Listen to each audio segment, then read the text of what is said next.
So the man that I bought this from is named, I hope I pronounced this right, Torg Bellinger. And he joins us here on the show. Torg, good morning. Yeah. Hey, how you doing, Torg? Yeah. Yeah. Uh-huh. So, how did, I guess the first thing is, how did you end up getting the crow? Well, it's crow season.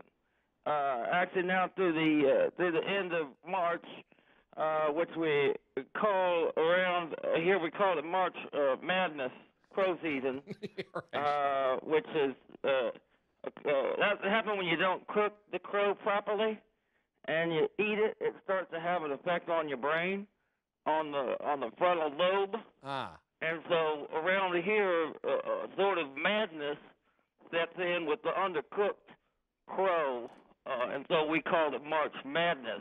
Okay. But lots of folks come up here to get crow this time of year in March Madness. Okay, so people do eat the crow. That's good to know. So how would you suggest I cook this? I'm thinking about a crock pot. Have you ever actually eaten the crow? What kind of pot? A crock pot. No, I don't. I don't believe I know.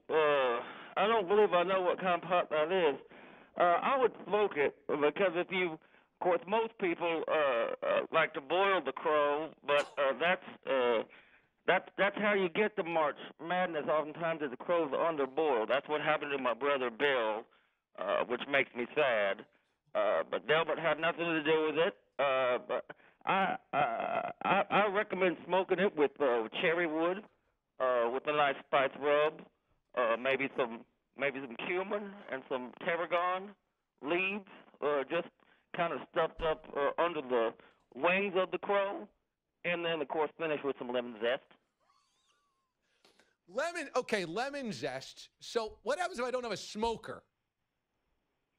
Of course, you could just go to your neighbor's place, and as they're burning up some growth, from the winter, then just put it on top of that. That's not a problem at all.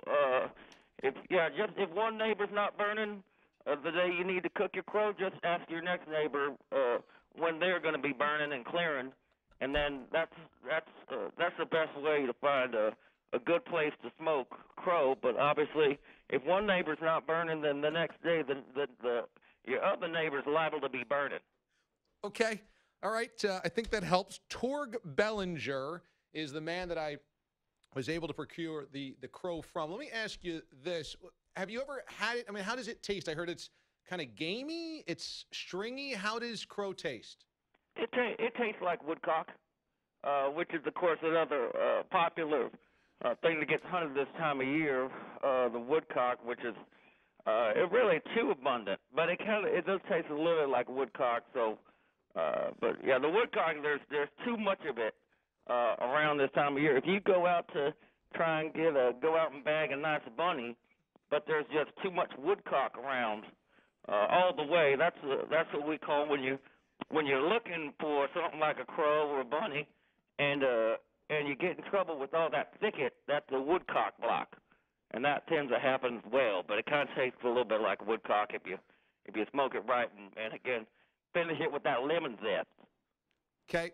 Well, Torg, thanks so much for the information. I'm looking forward to the crow that you sent me. I will certainly let you know how it goes, and I appreciate you being kind of a savior because I couldn't find it anywhere else. So thanks so much. You could also try it with some curry and coconut milk. Okay. I wouldn't have thought that. Okay, thanks. Torg Bellinger, I hope I'm pronouncing that right, ends up being the guy that I